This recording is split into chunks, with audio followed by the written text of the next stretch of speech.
এখানে মার্চ মাসে বঙ্গবন্ধু যে ঘোষণাটা দিয়েছেন, তিনি কিন্তু সবার নেতা ছিলেন, without any question, including Golam Azam.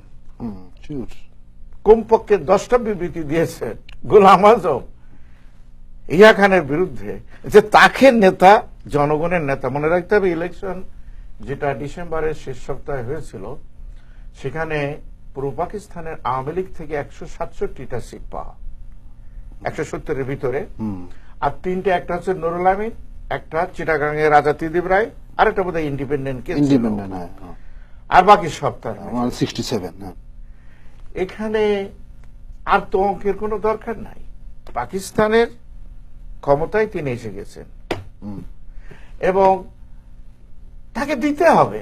এই জন্যই তো আমরা ইলেকশন চেয়েছি। ফুল ফ্লেজ একটা ইলেকশন হয়েছে, এক্সিলেন্ট ইলেকশন। যদিও এই এখানে লিগাল ফ্রেমওয়ার্কের আন্ডারে হয়েছে, শেখ সাহেব তো এই ফ্রেমওয়ার্কের বাইরে উনি যাননি।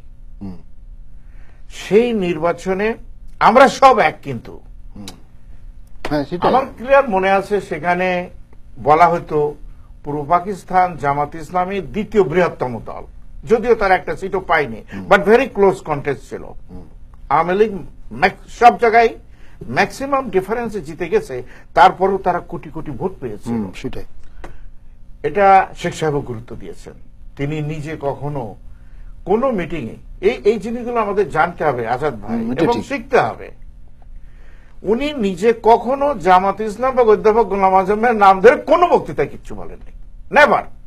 এবং গোলাম আজম বা জামাত ইসলামও এই যে সত্যতা দেখছেন, এটা এখন ওই ইলেকশনের সময় কিন্তু না, তখন ফুল ফ্লেজ ইলেকশন হচ্ছে, সেটা তারা করেছে। এবং কথাটা আমি এই কারণে বলছি, শহীদ রাষ্ট্রপতি জিয়া রহমান পরবর্তীকালে তার যে আমলটা, আমি তখন সাংবাদিক, দৈনিক দেশের এডিটোরিয়াল বোর্ড, বহু মিটিংয়ে আমি তার গিয়েছি। জীবনেও কখনো তিনি অশ্রদ্ধা করে শেখ সাহেবকে কোন রকম কথা বলেনি।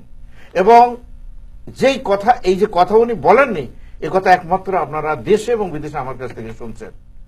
Question is why me? বিএনপির লোক ছিল না, তাদের ডকুমেন্ট নাই, তারা এটা বলতে পারে না। আপনি শ্রদ্ধার সব জায়গাগুলো যদি নষ্ট করে দেন, আপনি কিভাবে একটা জাতিকে ইউনাইটেড করবেন?